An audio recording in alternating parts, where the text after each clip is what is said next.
Termasuk kartu tenaga kerja luar negeri itu yang dibilang orang ini menghambat. Emang saya mau menghambat?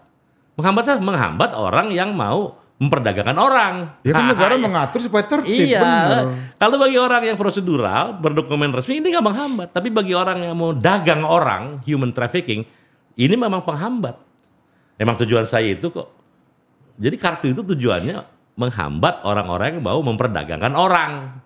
Iya. Dan mereka lah yang terganggu itu bang ya? Itu anggu, mau ngeri bos itu. Gila, main-main kayak gitu. Itu triliunan bisnis kayak gitu. Weh gila bos, mindahin orang tuh berapa puluh juta satu orang, satu kepala itu.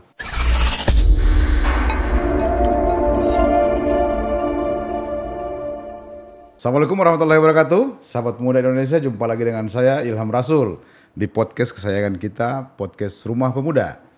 Jangan lupa like, comment, subscribe, and share. Hari ini, sahabat Pemuda Indonesia, kita patut berbangga hati karena senior kita yang banyak kita kagumi langsung berada di hadapan saya, berdiskusi dengan kita semua tentu saja. Beliau adalah Bang Jumhur Hidayat. Siap, Bung Ilham, mantap. Terima kasih Bang. Terima kasih udah bisa ngundang kita juga nih. Bang, selamat. Saya ucapkan selamat dulu. Siap. Selamat Hari Buruh. Okay. Yang kedua, selamat karena Abang gagah sekali kemarin di samping Pak Prabowo di Hari Buruh. Pak Prabowo luar biasa perhatiannya terhadap buruh Indonesia. Dan Pak Prabowo mengakui Bang, 5 kali ikut presiden, 5-5-nya bersama dengan buruh. Memang presiden rakyat Indonesia beliau ini. Bang, kita akan banyak bahas soal tenaga kerja Indonesia. Baik yang di dalam negeri maupun yang di luar negeri. Karena Abang sekarang kan Ketua Umum Konfederasi Serikat Pekerja Seluruh Indonesia. KSPSI. SPSI. Mantan Kepala BNP2TKI. Badan Nasional Penempatan dan Perlindungan Tenaga Kerja Indonesia. Artinya tenaga kerja di dalam negeri maupun luar negeri. Ya, sekarang kayaknya paham betul lah. Ya, terkoneksi lah. Ya, siap. Aduh. Bang, ini kan 2045 kan Indonesia emas ini Bang. Lalu Indonesia juga mengalami bonus demografi. Usia produktifnya terlalu banyak. Tetapi ada yang berbeda Bang. Muncul tagline kabur aja dulu. Jadi seolah-olah masyarakat Indonesia atau anak-anak muda Indonesia merasa bahwa Indonesia tidak menjadi tempat yang nyaman untuk masa depan mereka. Ya. Apa yang Abang bisa jelaskan? Gini, saya sebelum jawab itu ya, saya mau disclaimer dulu. Oke Bang. Disclaimer itu begini, potret permasalahan yang ada hari ini itu tidak bisa langsung dinisbatkan kepada pemerintahan Prabowo. Oke. Saya mau disclaimer saya. Oke. Karena potret yang sekarang terjadi, masalah yang sekarang terjadi itu carry over. Jadi bawaan dari pemerintahan sebelumnya yang memang pada waktu itu kami betul-betul punya kritik yang tajam tentang itu. Dan memang secara bertahap terbukti kan. Nah, sekarang kita berharap ini titik nadir. Titik nadir itu titik yang paling rendah dan Pak Prabowo dan pemerintahnya harus menghela sehingga naik ke atas. Dan ini berat sekali.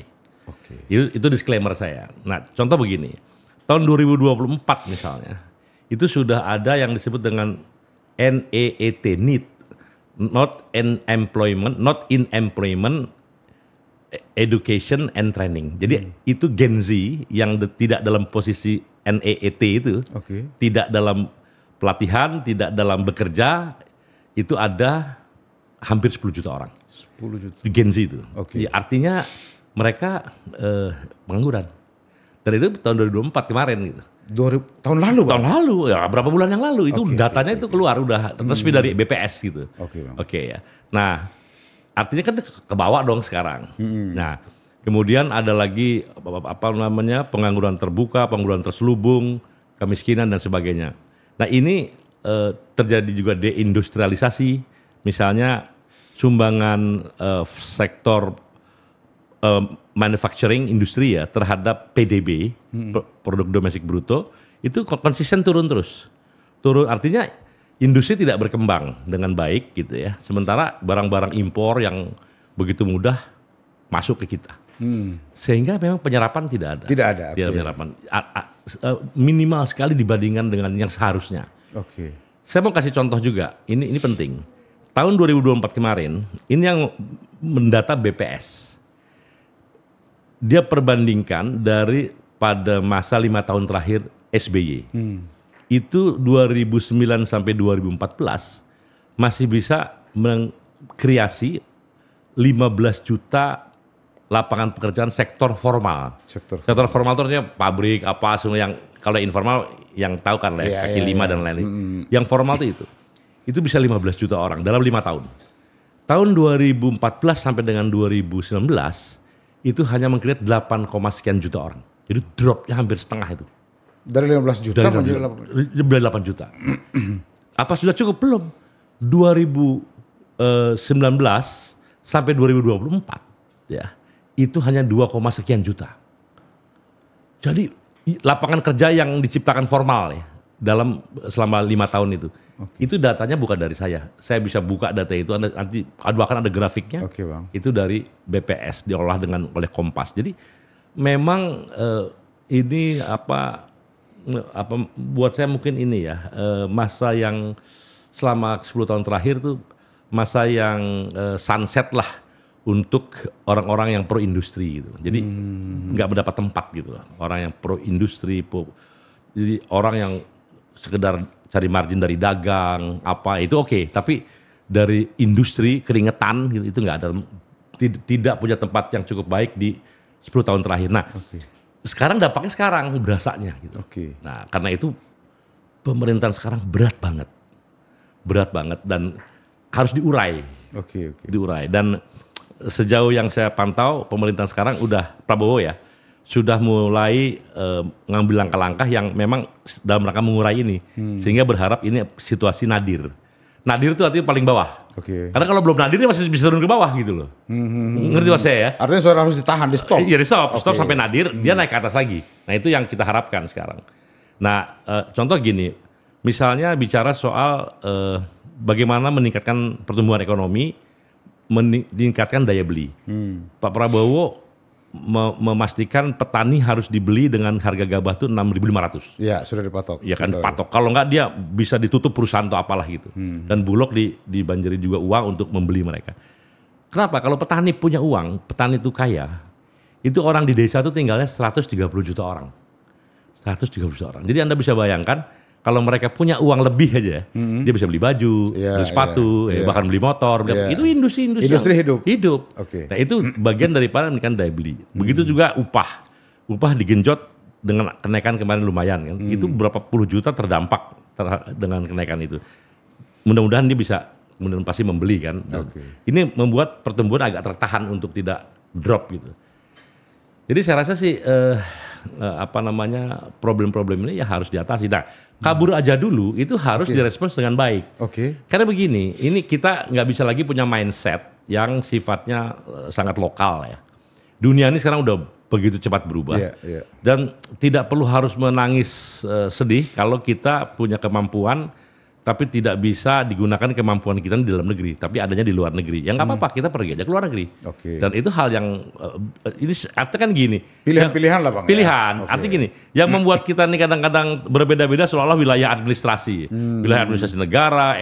Padahal sebenarnya kesempatan di mana aja gitu. Jadi buat saya bahkan pemerintah harusnya memastikan bahwa kalau ada kesempatan kerja di luar negeri itu bagus, itu harus didorong sejauh kita belum bisa menampung.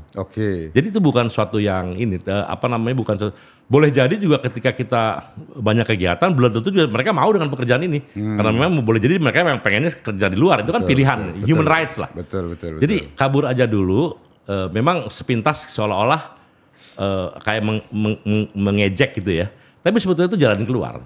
Dan pemerintah harus mengendorse ya, kemudian menyediakan fasilitas, memastikan bahwa mereka yang mau tanda kutip kabur, artinya kabur kan kerja lah ya, yang mau kerja ke luar negeri harus terlindungi. Itu yang paling penting. Pertama terlindungi, yang kedua punya kualitas Bang. Betul. Ya biasanya orang yang kabur aja dulu tuh biasanya justru mereka kadang-kadang udah punya kualitas tertentu, makanya dia mau pergi, makanya dia kadang-kadang lebih mandiri lah begitu ya. Tapi kalau yang katakanlah general aja, kemampuannya general itu kan memang diorganisir ya. Kita ada namanya pengerah tenaga kerja, ada kementerian, sekarang kementerian kan, kementerian pekerja migran kayak gitu-gitu. Jadi itu sebetulnya untuk memastikan pelindungan bagi mereka yang utamanya pemahaman terhadap perlindungan dan sebagainya masih kurang. Tapi kalau orang yang udah mandiri, orang misalnya yang profesional atau apa, dia kadang-kadang ngelamar kerja berangkat gitu loh. Itu bahkan lebih hebat dari ASN, jangan-jangan ini pengalaman pemahaman soal human right dan lain-lain. Kira-kira seperti itulah. Bang, sebelum kita lanjut ke sana, saya mau kembali dulu tadi 10 tahun terakhir serapan tenaga kerja sangat rendah, bahkan jatuh ke titik nadir yang Bang bilang. Apa dong efek hilirisasi yang digaung-gaungkan sama pemerintahan sebelumnya? Hilirisasi yang dilakukan oleh pemerintahan sebelumnya itu hanya bicara soal utamanya ya di pertambangan nikel sana kan. Itu yang seolah-olah digembar-gemborkan sesuatu yang bagus. Ya, memproses barang tambang yang masih mentah menjadi barang yang kadang setengah jadi itu dia udah alhamdulillah. Walaupun sebenarnya jauh dari barang jadi. Barang jadi itu udah jadi stainless, udah jadi spakbor, udah jadi apa, udah jadi itu baru barang jadi yang harganya bisa mungkin 10 kali lipat dari. Nah, itu kan barang setengah jadi cuman dipanasin di ekspor ke Cina. Di Cina itulah nilai tambah yang dahsyat itu. Nah, hilirisasi seperti yang sekarang ini ya udah alhamdulillah ketimbang mengekspor bijinya ya. Yang mentah. Yang mentahnya banget bijinya banget. Tapi itu masih jauh. Kalau yang kita mau adalah itu sekaligus sampai barang jadi. Dan itu tugas hilirisasi yang sebenarnya. Sampai dari bahan tambang sampai bahan jadi. Barang konsumsi yang kalau itu dilakukan kan kita nggak bisa bayangkan berapa jumlah serapan tenaga kerjanya, Bang. Itu besar sekali itu. Betul. Jadi seperti gini, Pak. Hilirisasi itu kan sebenarnya kan kata lain daripada industrialisasi yang terjadi di sektor-sektor ekstraktif. Ekstraktif kayak pertambangan, kayak misalnya perkebunan, perikanan. Itu barang mentah kan. Kemudian diolah menjadi sesuatu yang lebih bermakna. Kayak palm oil tuh sawit ya. Sawit itu kalau dihilirisasi di kita udah dahsyat banget. Setahu saya tuh ada 80 lebih komoditas yang dihasilkan dari kelapa sawit. Gitu loh. Jadi kosmetik, makanan semua macam banyak. Tapi itu banyak kan gak di kita dibikinnya. Kita ekspor kan crude palm oil kan, ke Eropa kemana. Mereka lah tuh jadi ini, jadi itu, jadi kosmetik, jadi ini, jadi macam-macam lah. Jadi obat, jadi apa gitu. Nah sebetulnya kalau itu dilakukan di tanah air, itu juga dahsyat. Nah ini yang dimaksud hilirisasi salah satunya itu. Nah kemudian juga pertambangan tadi, soal nikel, soal apa dan sebagainya. Jadi kalau itu memang dilakukan konsisten, itu banyak sekali menyerap tenaga kerja. Cuman repotnya yang kemarin itu, yang di Morowali dan lain-lain lah itu ya, itu justru mendatangkan tenaga kerja asing. Ini yang problem juga. Ini apa sih? Kita ini mau hilirisasi tapi kok tenaga kerja dari sana gitu loh. Sesuatu yang bertolak belakang. Bertolak belakang. Yang kedua, kemudian tanggung hilirisasinya, tidak sampai barang jadi. Nah, kemudian yang lebih ngeri lagi ini masyarakat yang jual bahan mentah tadi wajib ke perusahaan-perusahaan dan didirikan dari RRC itu dengan harga kira-kira bisa setengahnya dibandingkan kalau dia jual langsung ke pasar internasional. Ini juga nggak fair. Artinya begini, kalau dia jual ke pasar internasional katakan $80 ya per ton. Jual dalam negeri jangan $40 dong. Iya, jangan ambil separohnya. Jangan separohnya dong. Malah kan jadi akhirnya si penambang nggak ada untungnya. Nah, dia olah dengan $40 di dalam negeri bahkan kurang ya. Diolah sedikit ujung jadi ratusan kali mungkin ini ratusan dolar harganya di sana. Belum lagi jadi barang jadi. Begitu barang jadi lebih. Jadi kita sebenarnya hilirisasi kemarin sebagai embrio hilirisasi tapi jauh dari yang harusnya bisa dilakukan oleh kita. Dan saya yakin harusnya pemerintahan sekarang melakukan yang melanjutkan tadi. Itu ya Bang ya. Kalau itu bagus harus melanjutkan dengan tadi yang lebih lebih detail, lebih rinci dan sampai jadi. Sampai batu baterai lah gitu loh. Kalau bisa bikin pabrik batu baterainya sekalian gitu loh. Jangan cuma bahan batu baterai bikinnya di sana. Karena ketika jadi batu baterai atau bukan batu baterai lah gitu. Baterai. Itu kan harganya bisa puluhan kali lipat, ratusan kali lipat gitu. Kira-kira gitu. Bung Ilham. Siap. Untuk proyeksi di zaman Prabowo ini Bang, yang menjadi program prioritas Prabowo misalnya untuk pengentasan pengangguran, apa yang Abang lihat? Ya, pertama gini, dari berbagai buku, pikiran, pidato ya, yang saya lihat tuh presiden kita sekarang ini pro industri, pro kemandirian. Bahkan dia bilang begini, ya kalau ada barang nih, yang satu lebih mahal sedikit, ya karena lebih mahal tapi buatan sendiri, tapi ada impor lebih murah, Anda beli mana? Gitu. Kemudian dia beli ini kata Prabowo. Artinya dia kan pro kepada buatan dalam negeri. Karena memang impor ini boleh jadi dia dumping. Di sananya udah di politik dumping. Boleh jadi dia selundupan, macam-macam lah gitu loh. Jadi artinya kita lebih mendahulukan yang dalam negeri. Buatan dalam negeri, dan kita mampu, Bos. Bangsa ini ya udah bisa membuat produk jadi yang komponennya itu mungkin hampir 100.000 komponen. Namanya pesawat terbang. Udah mobil kita mungkin udah 80-90% udah dibuat di Indonesia ini komponen-komponennya. Artinya kita bikin apa aja bisa kok. Bisa, betul. Orang Indonesia pinter-pinter. Jadi nggak usah meragukan lah kepada orang Indonesia. Ini political will berarti, Bang. Political will, dan ada pekerjaan. Anda ada orang hebat, orang bisa kerja. Ya apa gunanya kalau kemudian negara kebijakannya tidak memberikan tanda kutip lapangan pengabdian buat mereka. Lapangan pengabdian saya bilang tuh. Lapangan pengabdian. Contoh gini, Bos. Bagaimana Anda bisa memahami ya ironi ini? Ini paradoks nih. Iya. Ada ITB, ITS, berbagai kampus bagus-bagus swasta yang menghasilkan insinyur apa semua lah, doktor, sarjana, teknik, insinyur. Tapi terjadi deindustrialisasi. Artinya produk-produk industri yang dihasilkan dari bangsa sendiri menurun. Dibandingkan dengan 30 tahun lalu. Kan pertanyaannya buat apa tuh insinyur diproduksi gitu ya kan? Itu aja kan. Iya. Nah, artinya mereka memang tidak diberikan kesempatan untuk mengabdi. Ruang mengabdi. Nah, siapa yang memberikan? Ya pemimpin. Berupa apa ya? Kebijakan, undang-undang, sehingga mereka tumbuh gitu loh. Bisa mengabdikan diri. Abang melihat ada sinyal itu dari Pak Prabowo Subianto? Aku melihat itu. Sinyal itu udah kelihatan gitu. Jadi sebetulnya sederhana kok. Ketika pemimpin itu kita menjadi bangsa yang berdikari, gunakan produk dalam negeri, itu udah cukup pemimpin. Nah, tinggal diterjemahkan sama layer-layer berikutnya. Nah, layer berikutnya yang mungkin bermasalah, ya itu cerita lain gitu. Iya. Kalau dari luar melihatnya ini bisa jadi pikiran Prabowo disabotase gitu loh, sama di dalamnya sendiri. Sangat mungkin, karena di situ kan problemnya interest, Mas. Iya. Jujur aja lah, Anda kalau ngebangun industri itu keringetan, semua keringetan. Kita keringetan, pemerintah keringetan, buruh keringetan, pengusaha keringetan, semua keringetan. Tapi kalau impor barang gitu tinggal beli. Bukan tinggal beli, tanda tangan malah bisa dapat ini cuan.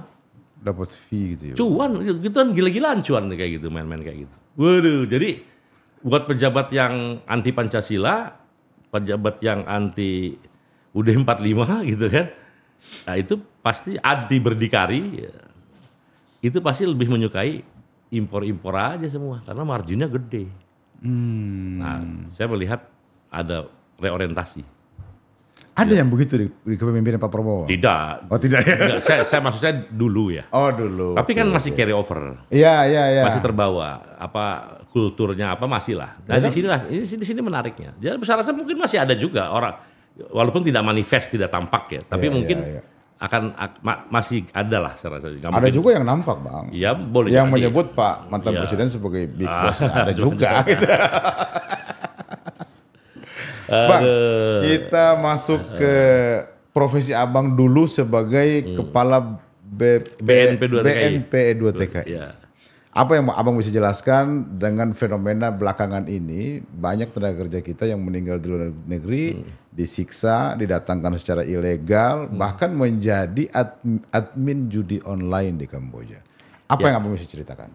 Kalau dulu ya, dulu saya saklek, saya dikritik juga ada beberapa orang yang karena itu perintah undang-undang. Jadi saya hanya melaksanakan apa yang diperintahkan undang-undang. Iya, dan memang seharusnya begitu, Bang. Iya, tapi ada juga yang nggak mau kan. Bahkan yang membatalkan itu Jokowi. Jadi ada undang-undang memerintahkan tenaga kerja luar negeri wajib punya kartu tenaga kerja luar negeri. Kartu tenaga kerja luar negeri. Okay. Itulah yang membuktikan bahwa dia sudah diverifikasi oleh negara. Itu yang membedakan. Kalau orang pekerja ke luar negeri tidak punya kartu, itu berarti negara nggak tahu dia mau pergi. Tidak bertanggung jawab atas itu. Iya, nah, benar. Di situ kita banyak sekali mencegah tenaga kerja yang tanda kutip berangkat keluar, tapi tidak dengan satu sistem perlindungan yang baik. Gitu. Misalnya kita nggak tahu siapa tanda kutip di sana tuh misalnya perusahaannya apa atau majikannya siapa, alamatnya di mana, ya kan? Agen yang bawa siapa, digaji berapa, agen yang bawa siapa, kita nggak tahu. Nah kalau kita nggak pakai pemeriksaan ya udah lewat-lewat aja orang ke sana gitu.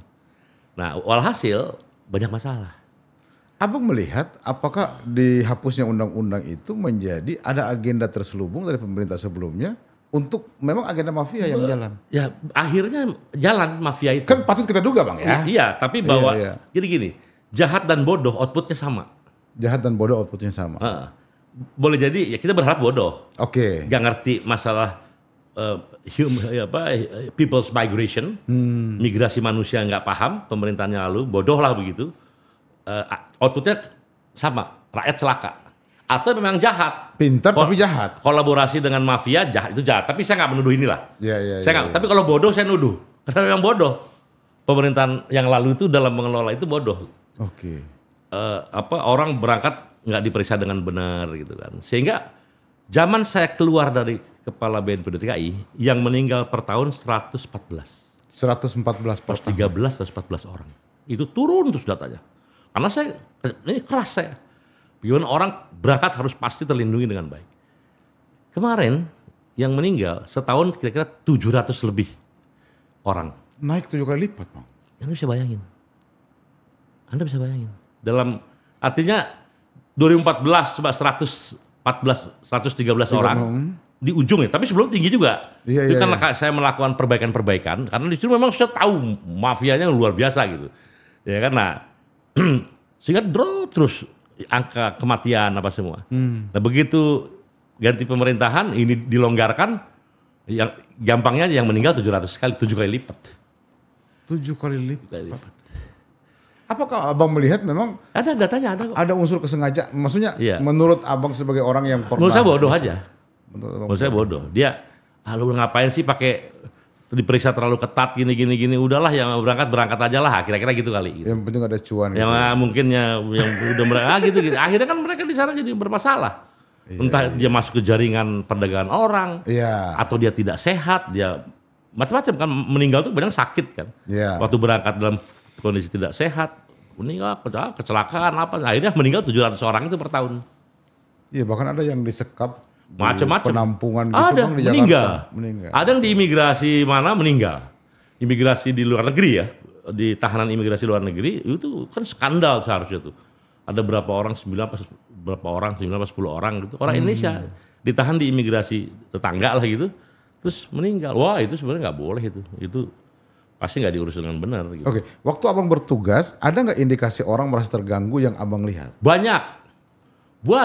Saya tuh di uji materi peraturan yang saya bikin ya, kan bikin peraturan kepala badan. Itu di judicial review, di apa semua, tapi menang terus, termasuk kartu tenaga kerja luar negeri itu, yang dibilang orang ini menghambat. Emang saya mau menghambat orang yang mau memperdagangkan orang. Ya kan negara mengatur supaya tertib. Iya. Bener. Kalau bagi orang yang prosedural berdokumen resmi ini nggak menghambat, tapi bagi orang yang mau dagang orang, human trafficking, ini memang penghambat. Emang tujuan saya itu kok. Jadi kartu itu tujuannya menghambat orang-orang yang mau memperdagangkan orang. Iya. Dan tujuannya mereka lah yang terganggu itu Bang ya? Terganggu, ngeri bos itu. Gila, main-main kayak gitu. Itu triliunan bisnis kayak gitu. Weh gila bos. Mindahin orang tuh berapa puluh juta satu orang, satu kepala itu. Pantas banyak orang yang betah ya Bang, karena APBN sebenarnya kecil sekali di BNPB. APBN sih nggak penting. Cuma 400 M. Iya nggak penting lah. Cuman polisinya itu, pengetatannya itu. Gitu. Ya, tapi alhamdulillah lah, saya selamat lah ya kan. 7 tahun saya di situ, alhamdulillah ada karya lah, silahkan aja dicek. Betul, nggak ada orang juga yang menceritakan negatif. Betul. Upah pertama kali di dunia yang tetapkan itu saya gitu. Saya berhasil alhamdulillah, bukan belagu lah ya, tapi itu fakta yang harus diceritakan. Betul. Kenaikan upah di Middle East sampai di Singapura dan sebagainya itu. Dulu tuh pemerintah Indonesia nggak berani menetapkan upah berapa layaknya TKI bekerja di luar negeri dengan itu nggak berani. Karena seolah ya udah syukurlah bisa kerja di luar negeri. Enggak, saya enggak. Aku naikin gak upah, kalau nggak gue berangkatin TKI gue. Naik. Iya. Artinya BPDUMI berhasil memasarkan tenaga kerja iya dong, dengan upah yang layak. Saya ingat tuh waktu saya masuk 2007 sebagai kepala badan BNP 2 TKI, itu upah di Middle East ya itu 600 real. Saya tanya, Pak ini 600 real ini sudah berapa lama? Itu dari tahun 80-an, gila gak? Jadi 25 tahun upah TKI kita di Middle East itu nggak naik. Padahal perubahan nilai uang berubah terus. Saya bilang kan ini kenapa nggak naik 600 real? Tahun 80-an 600, tahun 2007 600 juga. Dibilang gini, Pak kata anak buah saya, di sana nggak ada inflasi. Dulu harga aqua misalnya atau air mineral ya, 2 real gitu. Sekarang juga 2 real. Gitu. Harga ini segitu dia cerita. Jadi nggak ada inflasi, jadi kita nggak punya alasan. Waduh, enak banget kayak begini kalau alasan kayak. Saya bilang nggak. Coba. Yang kadal siapa, yang buaya siapa nih? Yang blue on top, yang pintar siapa nih? Saya bilang gini deh. Coba Anda cek income per kapita masyarakat di Middle East pada umumnya atau Saudi lah gitu. Cek tahun 80-an bandingkan dengan tahun sekarang. Ternyata 3 kali lipat, lebih. Iya, berarti berubah. Pendapatan per kapitanya. Loh, saya bilang orang dia udah kaya, saya bilang. Masa digaji seperti segitu? Akhirnya langsung naik tuh. Pokoknya selama 7 tahun naik 100%. Selama 7 tahun Bang ya. Dari 600 menjadi 1.200 real. Sekarang saya dengar udah 1.500. Jadi ada kebiasaan naik. Jadi 600 itu di BI kelihatan tuh uang remitansi ya. Jadi pada tahun 2007 2008 tuh langsung loncat tuh. Ya karena ada sekian juta orang naik katakanlah 500 ribu, 1 juta sekian triliun kan. Betul, tiap bulan loh. Tiap bulan kan terus sekian triliun tiap bulan, setahun sekian puluh triliun. Nah, gitu. Jadi kelihatan tuh di Bank Indonesia uang masuk. Saya habis podcast juga dengan Wakil Menteri P2MI, Bang. Jadi ternyata devisa negara dari tenaga kerja migran itu nomor 2 dari pertambangan, Bang. Ini kan. Iya, migas. Wow, gitu kan? Memang. Nah, apa kan kebanyakan yang kita tahu banyak tenaga kerja migran kita yang keluar negeri itu kan paling di rumah tangga kan, Bang, pembantu rumah tangga. Kan kebanyakan itu yang kita tahu, Bang. Bahwa mungkin ada yang profesional kayak tenaga medis tapi kan kecil sekali, Bang. Apa upaya yang harus dilakukan oleh pemerintah hari ini menurut Abang untuk meningkatkan aspek itu? Sebenarnya gini ya, antara tenaga kerja formal, asisten rumah tangga ya, atau yang kerja di perusahaan itu sebenarnya kalau gambar globalnya itu saya rasa lebih banyak yang formal, Pak. Dibanding karena begini, misalnya di Malaysia tuh tenaga kerja yang di rumah tangga paling cuma 20%. 20%. Yang selebihnya itu mereka di perkebunan, mungkin di elektronik itu udah 500 ribu ada kali, Pak. Di industri elektronik tuh di Johor itu orang-orang Indonesia kan dari Sumatera tuh. Dia kerja di pabrik-pabrik. Nah, kalau di Malaysia ada berapa? Ada yang bilang 3 juta orang di Malaysia, orang Indonesia. Itu mayoritas kerja di sektor formal. Sektor formal itu artinya dengan perusahaan. Iya. Ya, di konstruksi. Artinya mereka ke sana dengan bekal. Iya, dan ada perusahaan yang misalnya kalau orang kerja bikin gedung, pasti kan ada perusahaannya dong. Iya. Ada perusahaan yang dia bukan kalau ART itu di rumah tangga. Nah, itu aja buat saya di Malaysia tuh mungkin 75% itu sektor formal. Jadi kalau dijumlah secara dunia saya 50-50 lah, imbang lah masih saya rasa karena di Middle East lebih banyak ini pekerja rumah tangga ya tapi di negara-negara lain di Jepang di nggak ada gitu kan. Semuanya kerjanya formal kayak gitu. Jadi kalau dicampur aduk kira-kira sekitar 50-50 lah gitu. Mungkin nggak kedengaran yang formal ini karena jarang bermasalah. Betul, itu problem memang. Itu problem. Jadi satu TKI bermasalah itu kan ramainya banget gitu, bisa ramai banget gitu. Jadi betul. Jadi tapi nggak apa-apa, itu bagian daripada hak informasi publik lah gitu. Betul.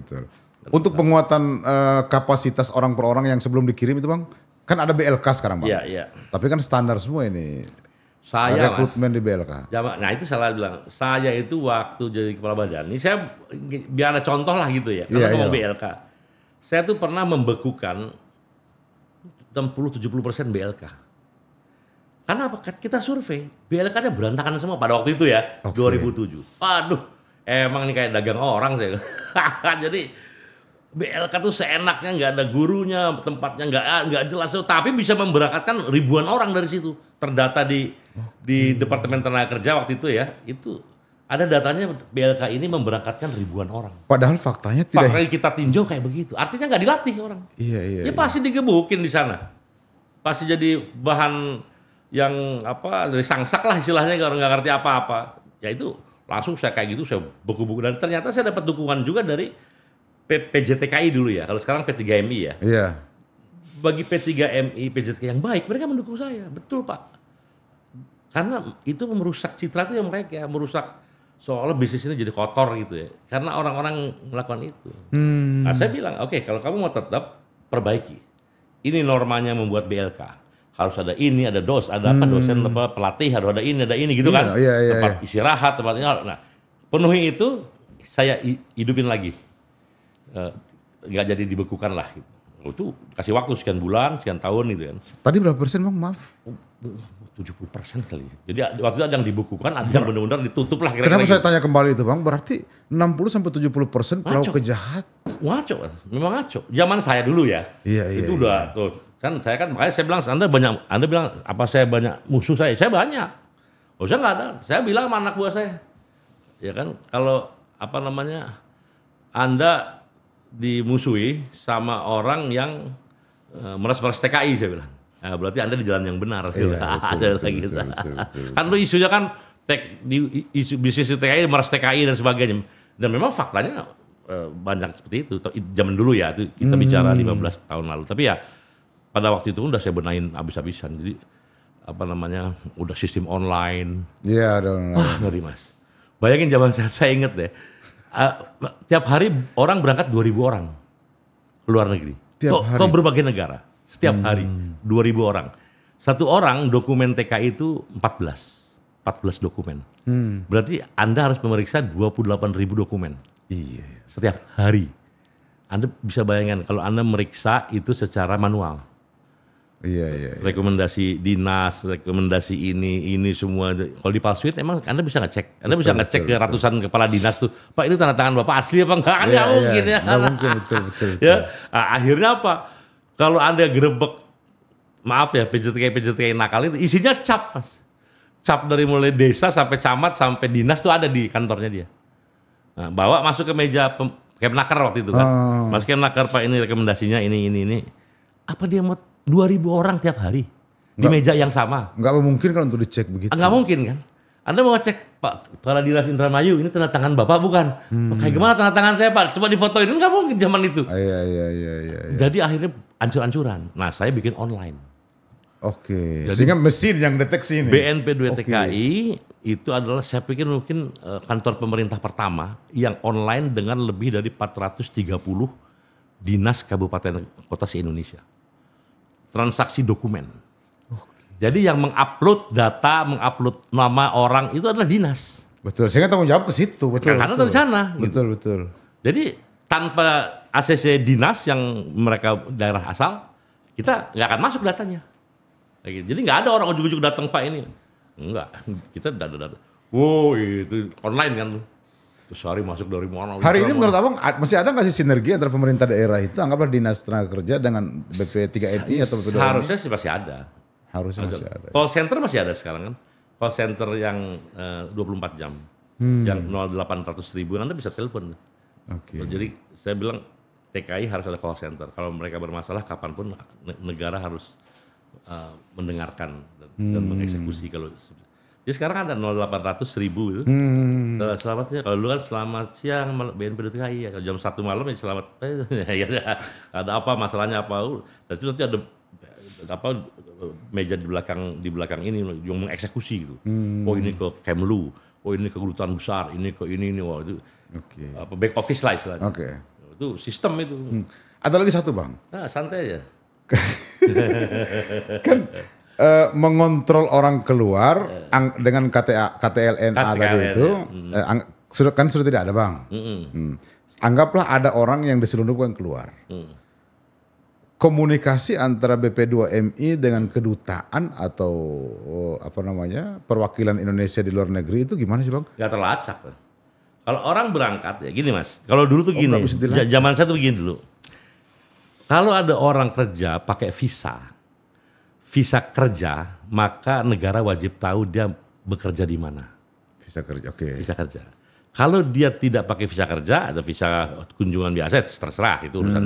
Tapi kalau kerja, negara harus tahu kamu kerja di mana kontraknya, kamu digaji berapa, kan gitu kan. Nah kalau kamu visa kerja tapi di sana gaji cuman sekedar bisa makan, kemudian kamu digebukin apa, Betul. ya gimana gitu loh. Negara masa iya. Nah karena itu kita bikin KTKLN, maka mereka yang punya visa kerja tidak boleh berangkat kalau tidak bisa menunjukkan KTKLN.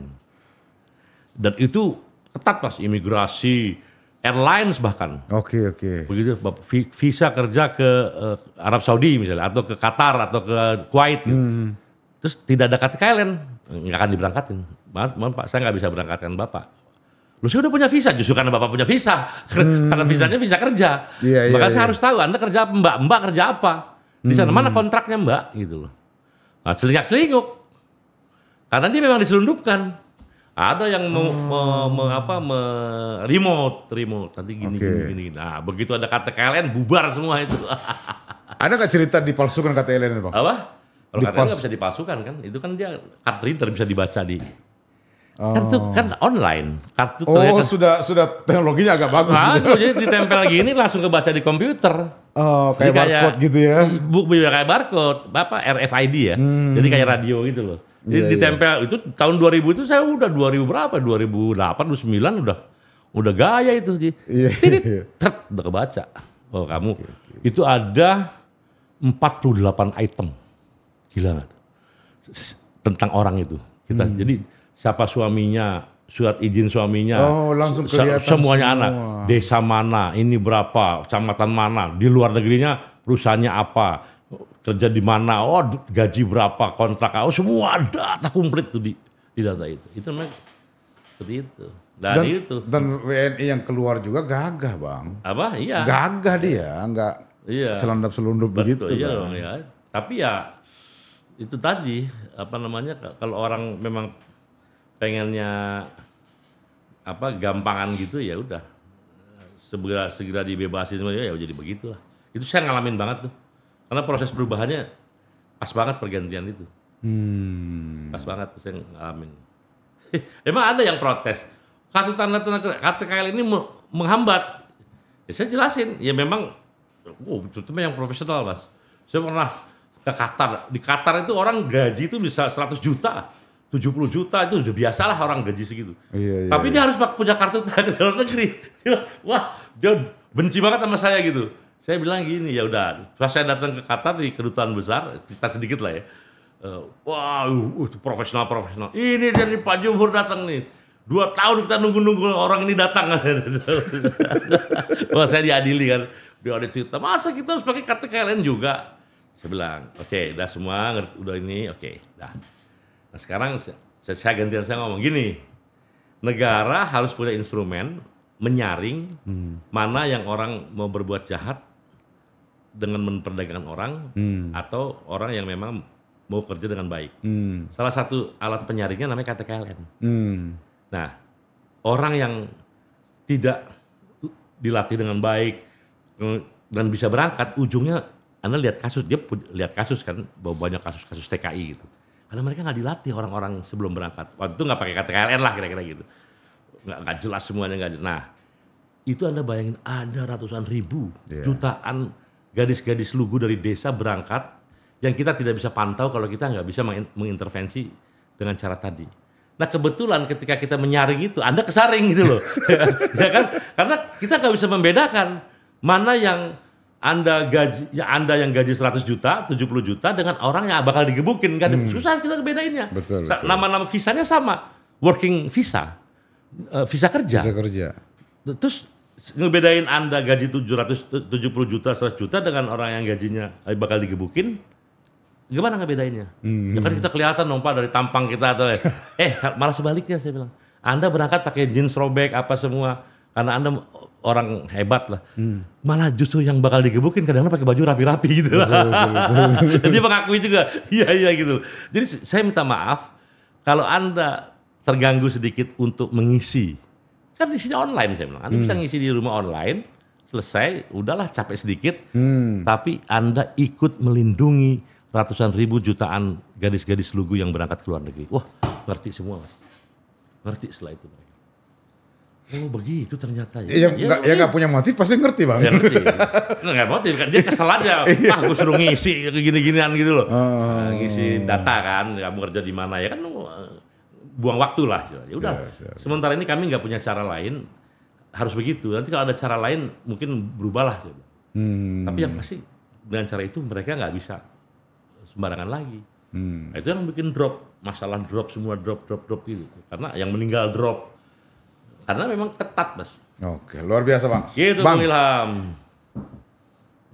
Sebagai Ketua Umum KSPSI dan juga mantan Kepala BNP 2 TKI, apa yang Abang harapkan dari pemerintah hari ini yang harus segera dilakukan untuk menampung tenaga kerja Indonesia baik dalam negeri maupun luar negeri? Ya.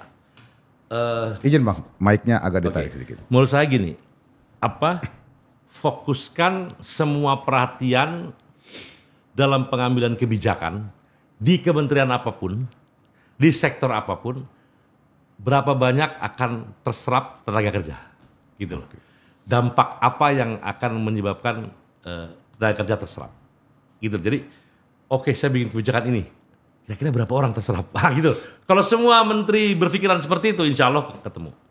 Nah, termasuk itu tadi menaikkan gabah, petani kaya, ya. Daya beli ada, industri berkembang, betul. Menyerap tenaga kerja. Di desa pun sama. Di desa kalau duit banyak, pasti terjadi banyak pedagang-pedagang kecil apa. Betul. Itu penyerapan tenaga kerja. Betul. Jadi semua yang ada kekuasaan untuk membuat kebijakan, orientasikan kira-kira berapa banyak tenaga kerja bisa diserap dari kekuasaan yang mereka miliki orang per orang, menteri atau siapapun dia gitu. Itu saran saya. Baru kita bisa berpikir. Hanya dengan cara itu mengentaskan kemiskinan. Habis gimana lagi? Kalau orang pengangguran di mana-mana, Gen Z nggak bisa kerja dan sebagainya, gimana? Bonus demografi. Iya. Bos, bonus demografi itu sedang berlangsung. Betul. Sedang berlangsung. Ini window-nya 2030. Peak-nya, puncaknya. Nah, faktanya apa? Kita kan tidak menikmati bonus demografi. Betul. Kalau tidak dimanfaatkan dengan baik. Kita nih sekarang sedang mengalami bencana demografi. Ada istilahnya, ya kabur aja dulu kalau di perspektif kan negatif kan. Wah, kerjaan mana nih? Kemudian orang pengangguran di mana-mana. Ijazah STM disuruh rubah jadi SD, kira-kira gitu, SMP atau gitu-gitulah supaya dia bisa digaji murah atau gimana. Itu kan bencana, Bos. Betul. Nah, kita sedang dalam bencana demografi sekarang ini. Nah, dan ini ada di pemerintahan Pak Prabowo yang merupakan ini nih warisan dari yang lama. Tapi mudah-mudahan bisa cepat konsolidasi dan menghela kita bangkit lagi. Dan kita punya syarat-syarat untuk bangkit. Untuk bangkit. Pertama yang paling punya syarat, pemimpinnya benar. Dan Prabowo menurut saya benar. Siap. Itu syarat utama. Syarat yang lain tambahan lah. Siap. Sumber daya alam, orang-orang pinter, kampus-kampus hebat, orang-orang jenius, banyak kita. Percuma kalau nggak benar juga pemimpinnya. Kalau pemimpin nggak benar, bubar semua. Nah sekarang saya punya harapan. Terima kasih banyak Bang Joko Hidayat. Anak muda Indonesia. Assalamualaikum warahmatullahi wabarakatuh.